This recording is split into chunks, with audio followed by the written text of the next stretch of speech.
فکر کنم گند زدم. قرار نبود شام امشب اینجوری باشه. تصور کنید یه رستوران تاریک و دلگیر، از اون جاهایی که مو به تنت سیخ میکنه. فردی فازبر، اون خرس رباطه، داره میچرخه و کار خودش رو میکنه.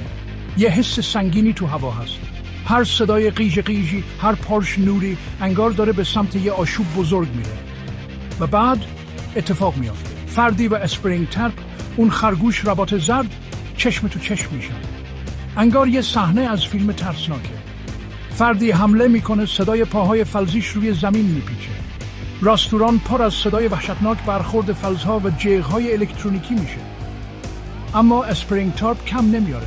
با یه حرکت سریع و حساب شده حمله فردی رو دفع میکنه. برخوردشون وحشتناکه، جرقه ها میپرن، مدارها جیغ میزنن.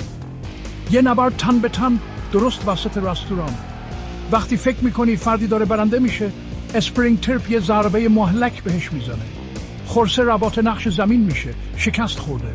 سکوت سنگینی تو رستوران حکم فرما میشه. فقط صدای زمزمه ترسناک رباطهای خراب شنیده میشه. این فقط یه بازی نیست. یه مبارزه سنگینه که فقط قوی ترین زنده میمونه. دفعه بعدی که پاتون رو تو فردی فازبرز گذاشتین، یادتون باشه هر رباطی اونقدرها هم که نشون میده دوستانه نیست.